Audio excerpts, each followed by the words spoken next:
Hey everyone, this is Hema. Welcome to my channel. आज हम पढ़ेंगे रिफ्लेक्सेस ऑफ नियोनेटल, यानी कि नवजात शिशुओं में जो भी प्रतिक्रियाएं होती हैं वो। स्टार्ट करने से पहले अगर आप मेरे चैनल पर नए हैं तो इसे सब्सक्राइब करें, वीडियो की नोटिफिकेशन पाने के लिए बेल आइकन दबाएं और साथ ही वीडियोस को लाइक करें और अपने दोस्तों को शेयर करें। तो चलिए स्टार्ट करते हैं। सबसे पहले जान लेते हैं कि रिफ्लेक्सेस होते क्या हैं। अगर हम बिल्कुल ही सिंपल वर्ड्स में जानें तो रिफ्लेक्सेस जो है एक ऑटोमेटिक रिस्पॉन्स या फिर रिएक्शन है। अगर आप अपने आस पड़ोस या घर में किसी छोटे बच्चे को के साथ कोई भी क्रिया करते हैं तो वो उसका रिएक्शन ज़रूर देता है, ठीक है। और ये रिएक्शन जो होते हैं ये माइंड और नर्वस सिस्टम की एक्टिविटीज़ को पहचानने में मदद करते हैं। तो सबसे पहला रिफ्लेक्स है हमारा रूट रिफ्लेक्स। रूट रिफ्लेक्स में होता क्या है, जब हम बच्चे के गाल को सहलाते हैं तो बच्चा जो है उसी डायरेक्शन में अपना सर कर लेता है जिस तरफ हमने जो उसका गाल सहलाया है, ठीक है। और ये जो रिफ्लेक्स है ये 4 महीने के बाद डिसअपेयर हो जाता है। सेकेंड रिफ्लेक्स है हमारा सकिंग रिफ्लेक्स। सकिंग रिफ्लेक्स को हम चूसने की क्रिया भी कह सकते हैं। स्टेजेस ऑफ प्रीनेटल डेवलपमेंट में मैंने बताया था कि बच्चा जो है प्लेसेंटा के द्वारा, गर्भावस्था में प्लेसेंटा के द्वारा अपना न्यूट्रिशन प्राप्त करता है या साथ ऑक्सीजन लेता है और अपशिष्ट पदार्थों को निकालता है।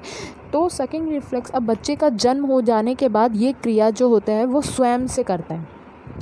जो सक करना होता है वो बच्चे को सक करना या टेम्परेचर के अकॉर्डिंग अपने आप को अडेप्ट करना और निगलना खुद से, तो ये बच्चे को खुद से करना पड़ता है। तो इसमें से जो रिफ्लेक्स है ये हमारा सकिंग रिफ्लेक्स होता है। तो सकिंग रिफ्लेक्स में होता क्या है, जब माँ अपने बच्चे को दूध पिलाती है तो बच्चा जो है जीभ के जरिए उसे पीने की कोशिश करता है, ठीक है। ऐसा लगता है जैसे वो खुद पीना चाह रहा हो, ठीक है। अब है हमारा third Moro reflex. Moro reflex में ध्यान दीजिएगा, अगर आपने कभी ये नोटिस किया हो, जब आपने किसी बच्चे को लेटाया हो तो उसके पास ज़ोर से चिल्ला देते हैं तो बच्चा जो है एकदम से शॉक हो जाता है, ठीक है। मोरो रिफ्लेक्स में क्या होता है कि अगर बच्चा कहीं लेटा हुआ है और अचानक से बहुत तेज़ नॉइस आती है तो बच्चा जो है एकदम से शॉक हो जाता है, ठीक है। उस मूवमेंट को कहते हैं मोरो रिफ्लेक्स, ठीक है। नेक्स्ट है हमारा टॉनिक नेक रिफ्लेक्स। टॉनिक नेक रिफ्लेक्स क्या होता है, बच्चा ना अपने सर को मोड़ना शुरू कर देता है, ठीक है। और फिर अपनी आँख भी उसी दिशा में मोड़ता है जहाँ बच्चे की गर्दन मुड़ी हुई है और इसके अपोजिट साइड अपना हाथ झुकाता है, ठीक है। और ये माना गया है, यानी कि वैज्ञानिक रिसर्चों में ये माना गया है या पता चला है कि बच्चों में अगर ये इस प्रकार से ये जो क्रिया है वो सहन की जा सकती है तो बच्चा जो है अंदरूनी रूप से हाथों और आँखों का जो तालमेल है वो बैठाना अच्छी तरह से सीख जाता है, ठीक है। दोबारा समझाती हूँ, टॉनिक नेक क्या होता है। टॉनिक नेक रिफ्लेक्स जब बच्चा अपना सर मोड़ना स्टार्ट कर देता है और अपनी आँख उसी दिशा में मोड़ता है जहाँ सर मोड़ा होता है और इसके अपोजिट डायरेक्शन में अपना हाथ झुकाता है, ठीक है। अगर बच्चा ये चीज़ कर लेता है तो रिसर्चों में पता लगा है कि ऐसे बच्चे जो हैं वो अंदरूनी रूप से हाथों और आँखों का जो एक साथ तालमेल बिठाना होता है वो सीख जाता है अच्छे से करना, ठीक है। नेक्स्ट है हमारा ग्रैस्प रिफ्लेक्स। तो इसमें क्या होता है,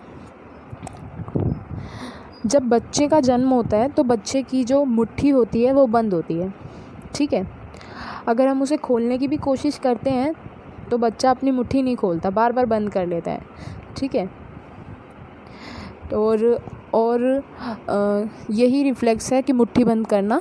और अगर हम अपने उसके हाथों में एक अपनी उंगली रखते हैं तो वो फिर से अपनी मुट्ठी बंद कर लेगा, लेकिन हमारी उंगली को पकड़े हुए। ठीक है, जैसे इस पिक्चर में दिख रहा है कि बच्चा जो है, बच्चे ने किसी की उंगली पकड़ी हुई है, यानी कि ग्रैस्प, पकड़ना। ठीक है, इसी को कहते हैं ग्रैस्प रिफ्लेक्स, और ये 5 से 6 महीने तक रहता है। अब है हमारा बेबिंस्की रिफ्लेक्स। ठीक है, बेबिंस्की रिफ्लेक्स में क्या होता है, अगर बच्चे के तलवे पर हम उंगलियां फेरते हैं, जाहिर सी बात है हमारे पैर पर अगर कोई उंगलियां फेरता है तो हमें गुदगुदी होती है ना। तो उस टाइम क्या होता है, बच्चा जो है पैर पीछे करने के स्थान पर अपने पैरों की उंगलियों को चौड़ा लेता है, फैला लेता है, कह सकते हैं फैला लेता है। अगर वो ऐसा नहीं करता तो इसका मतलब है कि उसकी रीढ़ की हड्डी में कुछ मुश्किल है, या फिर आगे चलकर, और जो ये समस्या है वो आगे चलकर हो सकता है कोई गंभीर रूप ले ले। ठीक है, बेबिंस्की में क्या होता है, बेबिंस्की रिफ्लेक्स क्या है कि अगर हम बच्चे के पैरों पर उंगलियां फेरते हैं, यानी कि एक टाइप से हम गुदगुदी करते हैं, तो बच्चा जो है पैर पीछे करने के स्थान पर अपनी पैरों की उंगलियां जो है फैला लेता है। तो इसी को कहते हैं बेबिंस्की रिफ्लेक्स। ठीक है, यह लगभग 1 वर्ष की आयु तक का एक सामान्य पलटा है, मतलब 1 वर्ष की आयु तक रहता है। ठीक है, अब बारी है हमारी स्टेप रिफ्लेक्स की। तो स्टेप रिफ्लेक्स क्या होता है, इस रिफ्लेक्स को वॉकिंग या डांस रिफ्लेक्स भी कहते हैं। ठीक है, स्टेप मतलब चलना, ठीक है, वॉकिंग रिफ्लेक्स हो गया या डांस रिफ्लेक्स। ठीक है, क्योंकि यह बच्चा ठोस सतह को छूते हुए अपने पैरों के साथ सीधा खड़ा होता है। बच्चा किसी भी चीज़ को पकड़ के सहारा लेकर खड़ा होने लग जाता है, तो इसे कहते हैं स्टेप रिफ्लेक्स। यह पलटा 2 महीने की उम्र में गायब हो जाता है। ठीक है, 2 महीने की उम्र में गायब हो जाता है। तो ये थे हमारे रिफ्लेक्स। मेरी और वीडियो देखने के लिए आप मेरे आई बटन पर क्लिक कर सकते हैं। Thank you.